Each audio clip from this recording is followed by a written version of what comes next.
এ এক হৃদয় বিতরক বাস্তব চিত্র।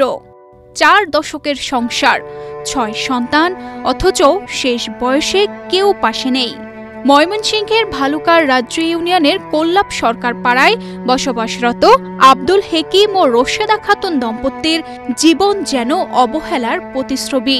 অসুস্থ শরীর, ক্ষয়ে যাওয়া বয়স আর সীমাহীন দারিদ্র্য, এই তিনের সঙ্গে প্রতিদিন লড়াই করে যাচ্ছেন তারা। একসময় যেখানে সংসারের কোলাহল, সন্তানদের হাসি খুশি মুখ, এখন সেখানে নিস্তব্ধতা, ভাঙা কুঁড়ে ঘরের ভেতর মলিন মুখে একজোড়া মানুষ। বছর 2 আগেও এখানে ছিল একটি মাটির ঘর, কিন্তু বর্ষার পানিতে সেটি নষ্ট হয়ে গেলে হতাশ মন নিয়ে মানুষের কাছে হাত পেতে একটি টিনের ঘর তুলে নিয়েছেন এই দম্পতি। সেই ঘরেই এখন কষ্টই তাদের একমাত্র সঙ্গী। কাজ করার শক্তি নেই কারো। রশেদা খাতুন ভিক্ষা করে যেদিন যেমন খাবার জোটাতে পারেন সেভাবেই চলে তাদের দিন। আব্দুল হেকিম বিভিন্ন রোগে আক্রান্ত হয়ে কর্মক্ষমতা হারিয়েছেন। চিকিৎসার খরচ নেই বলে অসময়ে মৃত্যু ভয়ের সঙ্গে লড়াই তার প্রতিদিনের। ছেলে মেয়ে কেউই তাদের খোঁজ নেয় না। নিজেদের টানাপোড়েনেই সন্তানদের দিন কাটে। টাকার অভাবে চিকিৎসা করতে পারে না। চিকিৎসা ছাড়া মৃত্যুর দিন গুনছে বৃদ্ধ। ছেলে মেয়ের কাছে তারাই চলতে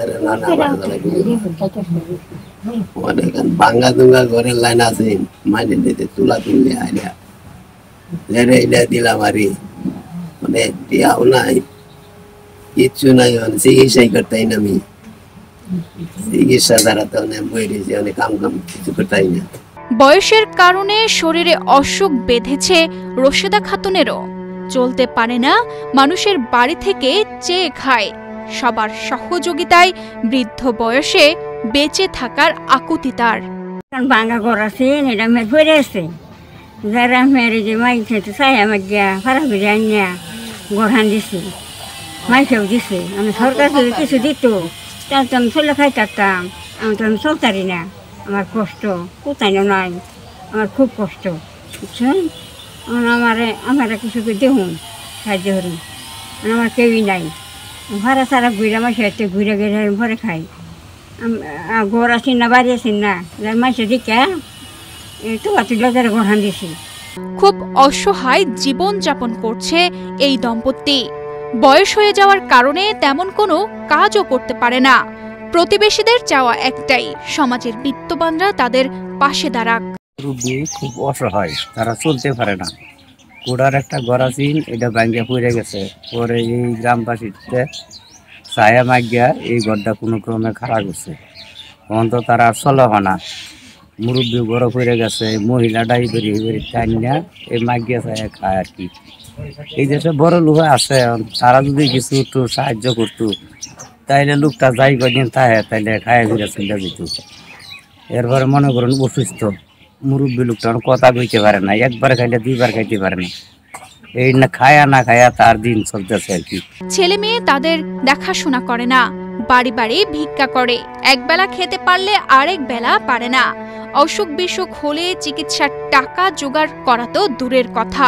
বেটিরা ভাড়া করে, বেটারা আগে কুলার ডালা বানাইতো, ওখানে বেটারা অসুখ হয়ে গেছে গা। পুরা একটা ঘর ছিল, পুরা ঘরটা ভাঙছে, এটা মানুষের ঘুরিয়া পাড়া ঘুরিয়া ঘরটা দিছে। বেটিরা খুব গাও অসুস্থ হয়ে গেছে, ওখানে পারে না কিনা যাইবার, এই ঘরে আছে। পুরো পোলাফান মনোহরণ ছিল, চাগরটা চলে না, তারা যার যারটা খা বেড়া, মানে এই চলে। মানুষের যদি দেয়াতে খাইতে রে, নালে খাইতে রে। শেষ বয়সে মানুষের দয়ায় কিছুটা পেট চললেও চিকিৎসাহীন জীবন। অভাবের কষাঘাতে ক্লান্ত এই দম্পতি। সমাজের বিত্তবান মানুষের কাছে সাহায্যের হাত বাড়ানোর অনুরোধ জানিয়েছেন তারা। তানজিদা রহমান, ইনায়া, বাংলাদেশ প্রতিদিন।